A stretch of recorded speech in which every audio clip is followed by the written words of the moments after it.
Engineer बनकर के acting करना कोई तुषार जी से सीखे। इंजीनियर बनने के बाद सबसे ज़्यादा यदि आज के डेट में बेकारी है किसी सेक्टर में तो वो इंजीनियर है।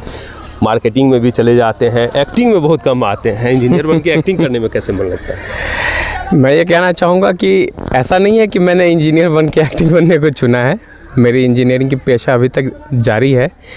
पर हाँ, एक्टिंग की दुनिया में अगर मैं कहूँ तो मैथिली प्रोडक्शंस को आगे बढ़ाने के लिए मैं चाहता था कि मेरा एक योगदान हो, और अगर इस क्षेत्र में भी मैं कुछ कर सकूँ तो ये बहुत बड़ी बात होती थी। इसलिए मैंने ये चुना, और जहाँ तक मैं साथ दे पाऊँगा, मैं अगर आप लोगों को पसंद आएगा तो मैं ज़रूर दूंगा। दोनों में बड़ा ज़मीन आसमान का अंतर है। एक में तोड़ फोड़ करना है, एक में जोड़ना है। एक्टिंग में तो जोड़ने वाला काम होता है और इंजीनियरिंग में तोड़ फोड़ ठीक किया जाता है। तो दोनों में अंतर, समानता क्या नज़र आए आपको? मेरे हिसाब से ये समानता है कि चाहे अगर आप इंजीनियर हो या एक्टर हो, चीज़ों को तोड़ने के बाद जोड़ने की श्रृंखला की जाती है।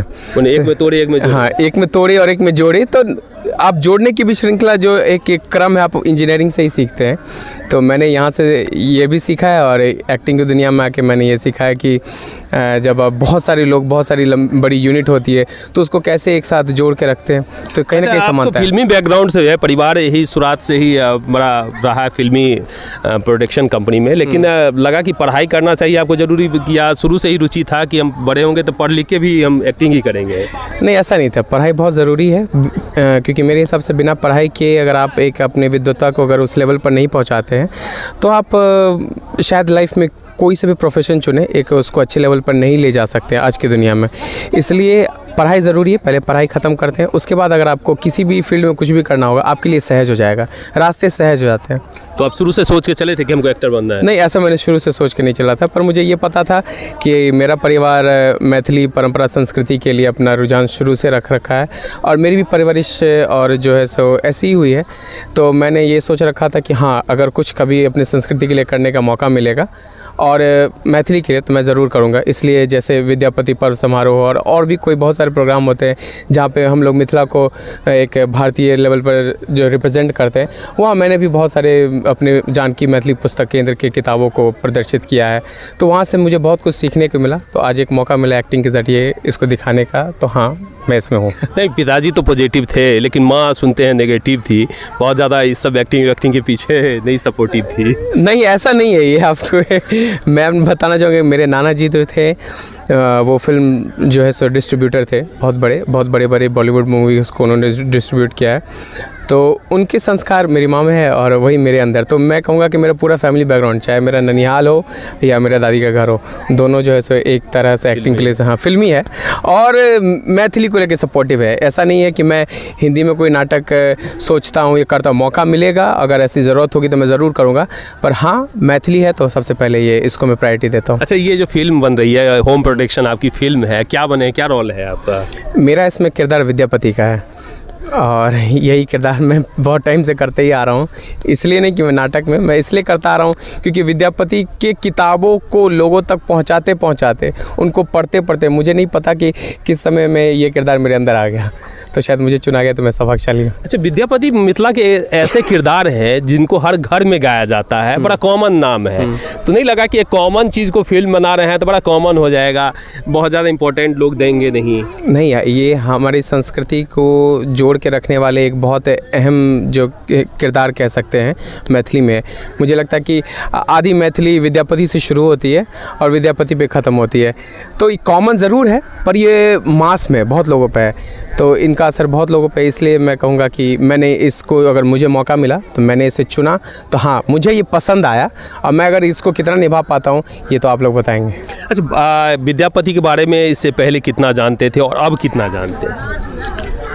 मैं कहूँ तो खाली समय में किताबें पढ़ने में मेरी बहुत रुचि है, तो मैं किताबें पढ़ता था।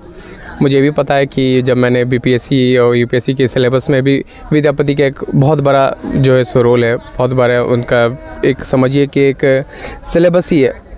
तो उसमें पहले से भी पढ़ते हुए, उनके गानों को सुनते हुए, मेरी गायकी भी उस हिसाब से थोड़ी अच्छी है। मैंने म्यूज़िक में जो है सो 12th पास किया था, तो इसलिए मैं बहुत ज़्यादा कनेक्ट कर पाता हूँ। और हर घर में विद्यापति गाना, हर घर में उनको जपना एक तरीके से, तो मैं उनके किरदार को बहुत रिलेट कर पाया, और हमारे डायरेक्टर ने मुझे मौका दिया तो मुझे लगा कि हाँ, मैं अच्छे से कर सकता हूँ। तो अभी जो विद्यापति का जो किरदार निभा रहे हैं, जो पढ़े हैं, उनसे कितना मैच कर रहा है वो? बिल्कुल उनसे मैच बिल्कुल सेम है। एक जो श्रृंगार कवि माना गया उनको, और अब उसके बाद जो है उनको भक्त कवि भी माना गया।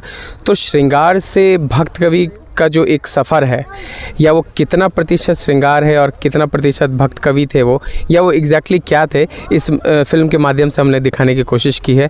और उनके सारे गीतों से उनके चरित्र के बारे में बहुत चीज़ें अलग अलग विचारधाराएँ रखी गई हैं समाज की तरफ से, पर हम लोगों ने इस सिनेमा के माध्यम से एक ऐसी विचारधारा रखी है जो सबको पसंद आएगी। तो लगता है कि जो आप विद्यापति के जीवनी के बारे में, या विद्यापति का जो मूल जो रचना है उसके बारे में बेहतर ढंग से परोसने का कोशिश कर रहे हैं। बिल्कुल बिल्कुल, उनके जन्म काल से तो नहीं, पर हाँ उनके शादी के बाद उनकी विद्वत्ता जब बढ़ती है, जब वो राजा शिव सिंह के दरबार में वो पहली बार कवि बन के जाते हैं, उनकी खुद की मंशा थी कि उनके कला को मतलब कि सिर्फ राज दरबार में नहीं, हर जगह पहचाना जाए। तो उन्होंने ऐसे मेरा एक डायलॉग भी है उस सिनेमा के अंदर में कि मतलब समझिए कि राजभवन का जो यात्रा, मतलब जनमानस से जो यात्रा राजभवन तक की है ना, वो एक समय मांगती है विद्यापति के लिए।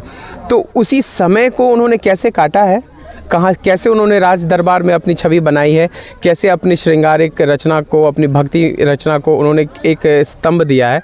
तो यही वजह थी कि वो राजकवि बन गए। ये थे हमारे साथ में तुषार जी हैं, और विद्यापति के गेटअप में नज़र आएंगे। फिल्म विद्यापति में पेशे से इंजीनियर हैं। घर की प्रोडक्शन की कंपनी जानकी फिल्म्स के बैनर तले यह फिल्म बन रही है। कोशिश है कि विद्यापति की जो मूल कहानी है, जिसे आप नहीं जानते हैं, यानी कि बहुत सारे चीज़ हम लोग अपभ्रंश जानते हैं कि विद्यापति सिर्फ महादेव के रचना किए हैं, तो उन सब भ्रम को तोड़ने के लिए फिल्म आ रही है। ऑन स्क्रीन जब दिखेगी, कितना कुछ कहानी को ये परोस पाएंगे, ये तो आने वाला वक्त बताएगा। फिलहाल हम इस फिल्म से जुड़ी अन्य भी रोचक जानकारी आपके साथ में लगातार साझा करते हुए नजर आएंगे। फिलहाल दीजिए हमें